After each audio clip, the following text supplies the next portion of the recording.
right, I like going to your house, it's right there next to the Hardy barbecue. Oh, I love that place. So every time I go to Cody, we stock up on all kinds of wobblers. That place is pretty sweet. Brent Hall lives there now. And I tried to, I've been like, man, So busy, buddy. yeah, I'm pulling the same gate code. Pulling their house and place good, but. Now you got a new place, you said, and from what I hear, I haven't been to this place yet, but from what I heard, it's a little more hid out, you got more acreage, it's just sort of, set up the way you want to. Yeah, it's in a Granbury. It's like 10 minutes out of town, so 74 acres over there is. I set it up a lot different, bigger arena, and I did wood around it, and box cover, kind of everything I wanted to do with the old place, but I didn't want to take it down and redo it. Right. But yeah, no, it's nice. You're not just gonna drive by it without knowing where it's at. So You gotta be invited. yeah, What you're saying? That was. I need a pit drop. I remember how many times I would go to camp out over there. Excuse me, you got people come in all the time, and just show up and rope. I was the first house outside of city limits, so it was. You were everybody's friend. And I work all day, so anybody pulls over the trailer would be like, man, I just want to run a couple, and it was fun, but it was a lot. A guy named Bill Woods in Arizona that told me one time, man, if you're ever feeling down, like you don't have any friends, Bill Woods. Oh, yeah. You will have all kinds of friends. Be a header too, if you're a header. Yeah, I have a lot of those talking. I have 15 and 20 head horses all the time, and I roped all day, so it was, man, just let me get 10, huh? And I'm like, all right, I'll saddle another horse, But it was good. It's a little harder to get a healer to come up there now, but they still come. You build it, they'll come.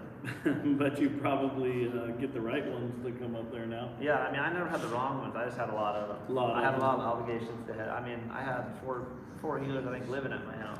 Oh, yeah. So, and plus Wesley coming over every day, so they all want to Let's heal. talk about how many steers you, like on an average day, how many steers you think you turn? If I'm like a work day, probably like 70. 7. Oh, Yeah. no, dude, you're running 100. It just depends. So let's call it. Every time I've been to his house, we run 100 steers. It's a lot. I don't keep track, but Okay, so Caesar's saying 100. Say you don't rope on Friday at the house.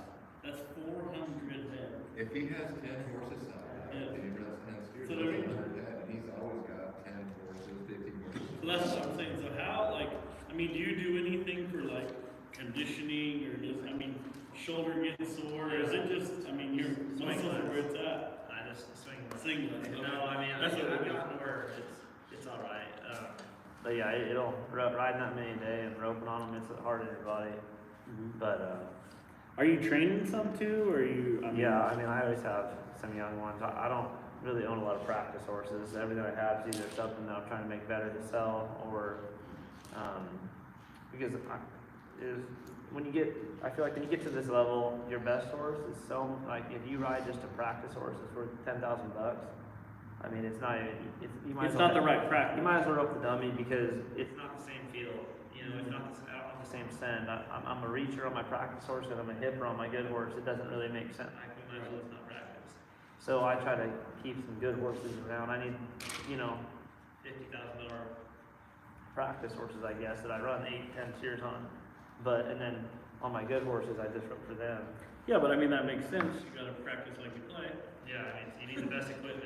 Right. I'm just trying to get by, and the way I feel like I do it, I can justify it having a practice horse that's worth that much money because I can sell them when I leave for the summer, or they might be a younger horse that just needs the runs, and I keep them, and then by the time you hit 6, I have one that's ready to roll, and I don't have to give $150,000 for one. You've been good about selling them too, like you trade them around. If something that's maybe not going to work for you is really sharp for a number 7 roper, 6 roper kind of a deal. Yeah, what I expect out of my horse, what I expect out of them is a lot. So most people get on them, and if I'm like, man, he's ain't good enough for me, they get on him. It's the fastest horse they ever rode.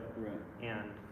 But I want one that feels like I'm going to run by the steer when I drop my hand, and that's hard to find. Right.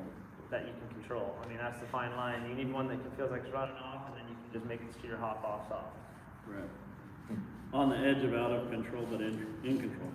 Yeah, Right. running off, your head lip hits the horns, and then you just need them just to One keep of them this year's head. unicorns. Yeah, that's why they cost so much. People cost $250,000 nowadays. Well, That's the reason why. simple math, 30,000 a night. That's Yeah. why they cost Well, just like the World $250,000. Series has helped out so much. I mean, a guy that has a 5-day job go on the weekends and win 16,000 World Series open with his buddy, Yeah. and then number 9, and the next week can drive another hour and a half and go to another open and win another 15,000 or Arizona. Then the next week it gets the number raised and they'll have to go to bigger ones, but yeah. Then he'll hide out for a minute. Then he'll hide out, come back, yeah. So how many horses do you say, like say this year, did you kind of get by, kind of ride, trade around, and then maybe sell, and then maybe you only kept one out of the, say you got 5, you only maybe kept the one for yourself out of the 5 you bought, and trade the other ones off, correct? I mean, I've kept a couple this year, but I probably went through 15 or more. Yeah, that's kind of how it goes. It's wild nowadays how these headers are having it, because the heading game has changed so much. You guys are having to reach a little bit more, but still have the control as if you run all the way up to the hip. And 3 coils back, hitting the barrier, and you're just setting the steer up really smooth. You need to have a lot of them, horses, I think, and because the jackpots, you can run the hip on 1 steer, but not 5. Yeah, and there's just no, unless everybody's missing. Most of the time it's in the short go. You can slow down the short go if you need to, but you're going to be blasting the whole time. Yeah, you can either blast in the first one or blast in the short round. You're either going to be 50 high callback and have to be 5-4 and make the fastest round of the day and win 2nd or 3rd, or semi-blast the whole time. But it's hard on your horse needs to be on your team for that. That's like I said, they're unicorns out there for these head horses. They're costing so much money, but I just think that you're doing a really good job with your stuff. Do you have anything coming up this next year? I know you're thinking about the NFR, you think about this year, but I know a guy like you maybe has, you might have purchased one before you got over here. You got one waiting at the house when you get back home. I have a couple horses. I got a 5-year-old I bought from Wayne Smith, and I've had him since he was 2, and I think he's going to be really good. He's got a lot of try and takes pressure really good. That's what's hard is these head horses. They got to be about to blow up but score good. Yeah. And because you can't just, it's hard. You're asking for their life every time. So eventually at the rope, and they're going to be on edge, but they still have to stand there and let you win something. And I think that's what this horse has. I'm pretty excited about him.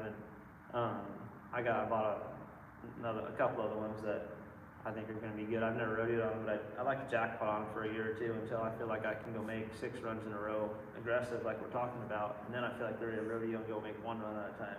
Yeah, it takes a lot, right, for them to haul up and down the road, the beating up. I'm not a big fan of riding one that like, hey, this horse only takes 1 run, you got to get off him. That's good, but that's really not my cup of tea. I'm a jackpotter, so I don't want to have to be like, okay, that's my rodeo horse, because then eventually they're going to get tight, and then how you free them up, and that's just not how I want to do it. Right. Cody's gone to a couple of these slides. Like he loves roping so much. He'll go to these full slides around the house over there just to kind of go rope. He wants to compete every day. It makes me feel sharp. When I go to those ropings, you can go like fundamentally. That's all I practice, fundamentals all the time. Put a couple runs together, fundamentals. And then I go to those slides and I get to practice behind the barrier and time against me. And it keeps me sharp, so when I go rope against Jurgers and Clay Smith and T-Wade, I'm used to going aggressive because I go slow all day. So then when I go to these slides, it keeps my muscle memory faster, and I get paid to practice. Yeah. How do they like it when you show up at the 12th slide? Depends on the day. some of them slides will get tough, but if they got a fresh set of steers, an open guy does have a good chance. Yeah. I would imagine when they see that rig roll in, they're like, oh shit. This was the greatest day to get off the couch. I've been to some slides where I think there's some people like, I didn't think all these guys were showing up today. Yeah. And especially in Stephenville, you might show up and highest number guys there is a 7, and you might show up there and the lowest number guys are 5, or a 7, maybe a 2, Have a couple world champions over there. You'll have, well, that's what you were saying. And I never thought about that, but you're taking the top 15 guys out of that up and down the road. Yeah. That's something to think about. Any other week, those guys are right there for that kind of money. If there's ever a week for good guys to enter, that don't usually jackpot, this is the week to do it because there's a lot of opener opens and they pay really good, and they pay a lot of monies, and it's the easiest time to get money. You know, you can go be 7 on every steer and probably guarantee yourself a good check. Where when the top 15 here, you got to guarantee 3 of those guys are probably going to make their run. So there's 3 holes. So now you're making your best run and you're sitting fifth. I mean, it's hard to beat Clay Smith on that head horse he's got. He's the fastest horse going, and Junior Noguera if they go catch their 5. You know what I mean? It's just how it is. Especially when he's on that Lucky Bucky. Oh, yeah, Lucky Bucky's. Oh, Yeah, I Lucky mean, Bucky. you put Flinny and Lucky Bucky together, But Lucky Draw's good. and you know the steers are wanting to stop. You're coming up on the Yeah, they are. It's so awesome watching them. All right, well, I think we're gonna let you get out of here. Your Really appreciate it. wife's downstairs, right, shopping? Yeah, she's been texting me. All right, we'll let you get out of here, buddy. Thanks for coming and Thank you guys for having me. and do not forget, our deal, the guy down there. I hope I get the opportunity. Hell, I'll get you fined. we want you to. Maybe make up more than fines. I will, too, shit, throw it far though. All right, thank you. Thanks, bro. Alright.